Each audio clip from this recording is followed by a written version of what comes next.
David Beaird was an actor who was looking to break into Hollywood in the early 1960s. He spent his time honing his craft and acting in stage plays.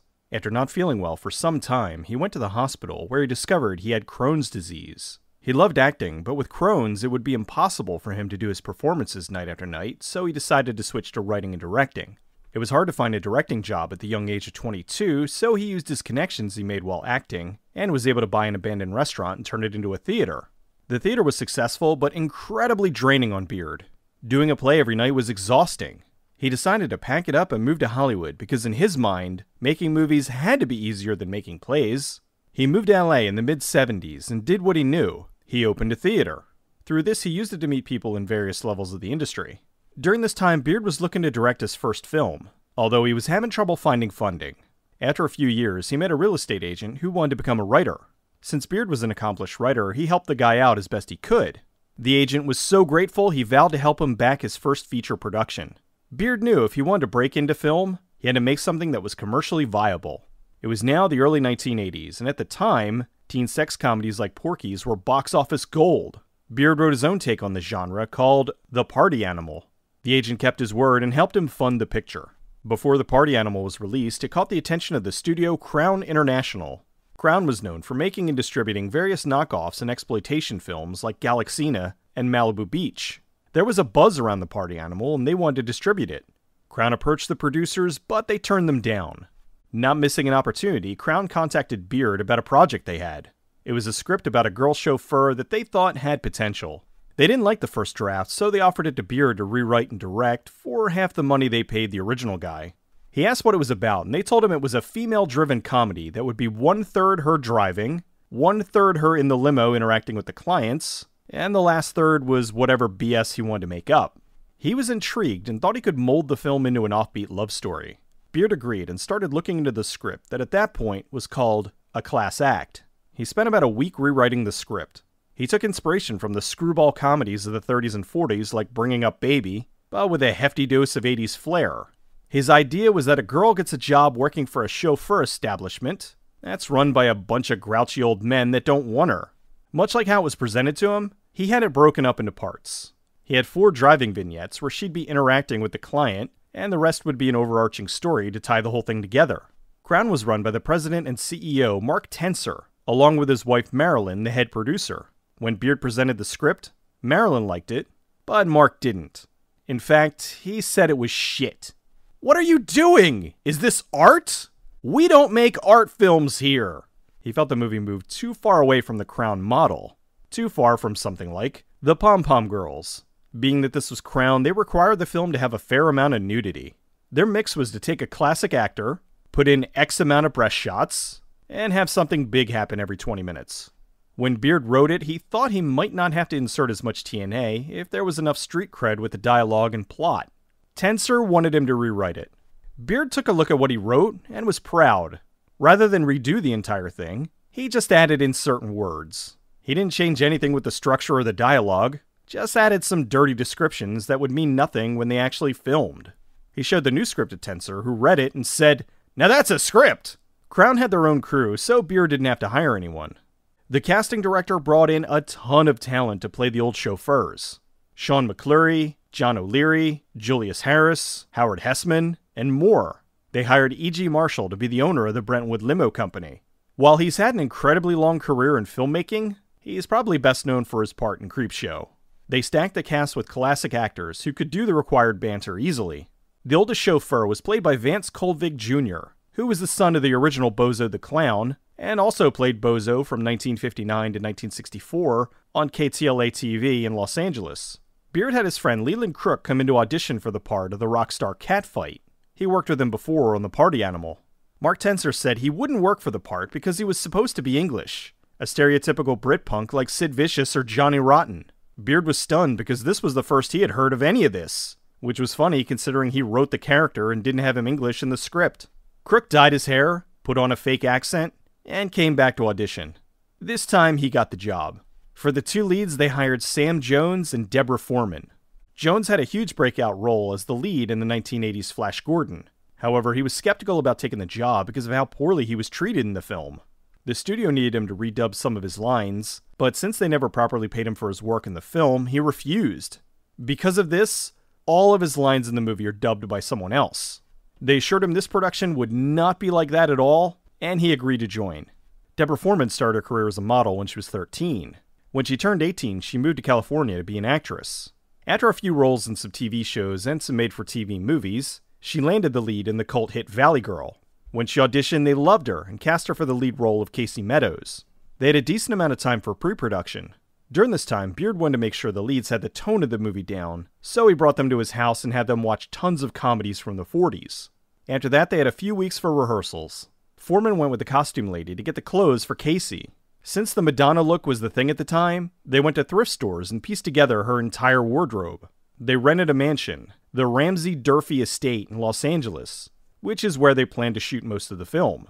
They used the interiors, the exteriors, and basically anywhere they could on site. They rented numerous Rolls Royces for the film. Filming began in mid-1985. The movie was low budget, so they only had 21 days to shoot, with very little time for second unit. They shot the film under the name Limo. The hotel where Casey picks up Catfight was the Tropicana in West Hollywood, California. Over the years, it was a popular hotel for rock stars like Blondie, the Ramones, and Joan Jett, but by the time they got there, it was on the verge of closing. It was empty at the time when they filmed there and was torn down in 1987. As a way to get some nudity in the movie early, Beaird wrote in a scene with the rock star Catfight in bed with his entourage. This made the studio happy. The three girls in bed with Catfight each went on to have very different careers. Robin Antin became one of the most successful choreographers in the business. Cindy Beale was the voice actor for Nezzy in Dragon Ball GT, and Sue Jackson immediately quit acting to become a very successful casting director. The guy who jumps off the ledge was B.J. Davis, the stuntman turned director who directed White Ghost. For the scene with the old lady, there were a few problems. First, the lady was nervous about them stealing her panties. Crook spoke with her and assured her that while he'd be acting rough, he'd be as gentle as possible. The other problem was the big sight gag for the scene. The lady was supposed to swing her dog around like a weapon. Producer Marilyn Tenser didn't want it in the film. She said it's cruel and not funny. As they got closer to the end of filming for the day, they brought her a few drinks to help her relax. They also had them delivered by some of the more handsome members of the crew. Finally, at the last shot of the day, the director asked her if they could please do it, and he promised it would be funny. She agreed, so they had the old lady swing the prop dog around, and it was hilarious. They even shot a scene showing the real dog walking away to express to the audience that it was okay. This line really bothered Crook. I want them panties. He said if Catfight was British, he would have said knickers. The band at the club was called the Wigs. One night while on a date, the director saw them at Madame Wong's and really liked them. He brought them onto the film, and on top of the song that they performed, they had about 6 other songs in the film. They even wrote the song Catfight performs. For the audience, they filled in the space with all of their extras. They shot it tight because just out of frame, there was no one. They couldn't afford any more people. The scene where Casey's watching the band was supposed to pan out and show a huge crowd. Since they couldn't afford the crowd, it just shows her in some of the venue. Beaird still had his theater where he held acting classes. Many of the extras were students from his acting class. While working on the film, the TV show Knight Rider was on the air. Mark Tenser came up with the idea that the car Casey drives should talk. Beaird tried to convince him that was a terrible idea. Tenser wanted it, so Beaird rewrote some scenes where Casey talked to the car, and they were awful. By the time they made it to shooting, only 2 scenes of the talking car made it in. The one where she mentions the car has a brain of its own. This car has a brain of its own! And the other where a security system traps a car thief. You are now a prisoner of Brentwood Limousine. Thankfully, Tenser realized this was a bad idea and let them drop it. As a way to make the film look more expensive, they showed the Rolls Royces as much as possible. For most of the scenes where the car's moving, it's being towed. The scenes in the back of the limo were difficult because they had to fit the actors, the director, and the cameraman. For the scene with Battle running around the park naked, Sam Jones was really naked. He was completely comfortable with it. They shot the scenes without a permit and rushed to get as many as they could in 20 minutes so they wouldn't get caught and fined. Beaird needed a dynamic duo to play Bone and Abdul, so he called in a favor with Penn and Teller. In the early 1980s, Penn and Teller were relatively unknown and were without a theater. They were out of work, broke, and trying to make it in LA. They impressed the director, and he let him use his theater for their shows. This greatly helped them to get back on their feet. When Beaird called them, they were doing their act on Broadway, and he wasn't sure if they'd come. They took off a weekend and closed their show for an additional day so they could film their scenes for the movie. Beaird didn't write the scenes with them in mind, so when it came time for filming, Penn improv'd his entire act. For the Penn and Teller limo scene, they hired strippers. Penn calls out Crown's formula with the line, And now it is time for the gratuitous nudity. The one party girl, Leslie Bremer, was famously on the poster for the 1985 teen sex comedy School Spirit. It was a little awkward filming because for all of her nude scenes, her mother was on set. The movie got Penn and Teller their SAG cards. This was their first movie. They even made sure to put in a Penn and Teller marquee in an earlier scene. Filming was going along well, until the day when they had to shoot a specific scene. The whole movie was lighthearted and fun, until they got to an attempted rape scenario. Casey was the chauffeur for an older guy with a younger girl, and he tries to rape her in the back of a limo. Casey pulls a gun and chases the guy off. They didn't like it, they didn't want to shoot it, but the studio insisted. It was a way to cram in more nudity. After that, filming went back to being fun. Everyone got along. Sam and Deborah had great chemistry, and the old actors were believable as old friends. Filming ended and they moved into post. They put together a cut to screen and used the title A Class Act. You know me. You're a class act. The test screening went way better than they ever imagined. The audience liked the movie but didn't like the rape scene, so they were able to cut it. With the new edit, Beaird knew they had something special. After seeing the audience reaction, Crown had a feeling they might have a hit. This was being touted as the classiest film Crown had ever done. It's packed with Rolls Royces and classic actors. Back in 1983, Crown had a big hit with a film called My Tutor, so they changed the name of A Class Act to My Chauffeur, thinking they could get a series of films going with the My prefix. They then put a lot of money into the ad campaign. For the promotional materials, they had Casey standing with the limo and the prominently shown Rolls-Royce logo. That is until Rolls-Royce and an army of lawyers threatened to sue them out of existence. Crown panicked, pulled the ads, and redid them without the logo. Press screenings were also very positive, although Crown asked Beaird not to go to the screenings because they were afraid of what he might say.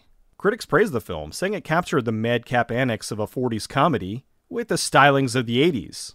The movie opened on January 28, 1986, and was #1 at the box office, beating out Steven Spielberg's A Color Purple. Deborah Foreman was then asked to appear on both Johnny Carson and Larry King. Spielberg threw a fit and said there was no possible way this film beat his, and ordered an investigation. Turns out he was right. After looking into it, they found out Crown lied and boosted their numbers. It turned out My Chauffeur really came in third after The Color Purple and Iron Eagle. Foreman was excited to go on the talk shows, but with the scandal, her appearances were canceled. Regardless, the film was still a success, although Crown said it never turned a profit, which was hard to believe. This may be because the studio promised Beaird some of the back end if the film made a profit. Some of the people within Crown said it made a lot of money, but with the studio claiming some Hollywood math, they didn't have to pay the director. Crown didn't want to release a soundtrack for the film because they were screwed over on another project. This was the biggest exposure the band The Whigs received, but it didn't do much for their careers, and the band broke up a few years later. They reunited in 2013 and recorded My Chauffeur, which was all the songs they had for the film. So finally, 27 years later, the movie has a soundtrack. My Chauffeur is a wonderful slice of the 80s. The vibe of the film is great, but it's really Deborah Foreman that sells the film. Her goofy nature makes every viewing enjoyable. My, it's very hot. Thank God it's not sticky. I just hate it when it's sticky. She brings an amazing amount of joy to the role, and I don't think it would have worked with anyone else. That's not to disparage the rest of the cast, they're all terrific. It's just that she's outstanding. She said on numerous occasions that My Chauffeur is her favorite film that she's done. Right after My Chauffeur, Foreman took the lead on another film, the horror comedy April Fool's Day. She continued acting, but retired in 2008 and became a yoga instructor. Beaird continued directing and moved on to create the short-lived TV series Key West. My Chauffeur is one of my favorite 80s movies. It's funny, endearing, and one of the most charming films you'll ever see. I don't know what I've done to make you so mean. You just tell me what it is, I'll make it up to you. You just give me the word. I'll cut your grass, wash your dog, butter your toast. But until you tell me what I've done wrong, you're gonna be stuck out in the cold. Smart, aren't you? Not really. Nice talking to you, babe. It is babe, isn't it?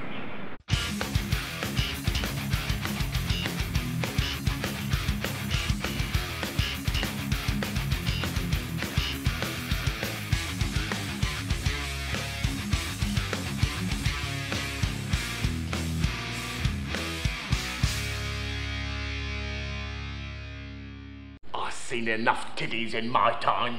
I haven't. It's been 100 years since I've seen a good titty. No such thing as a bad titty. God damn it, there now. That's my point. The little bimbo hasn't been here an hour, and all you hormone graveyards can talk about is nipples. Didn't mention nipples. We were speaking of the titty as a whole. Oh, shut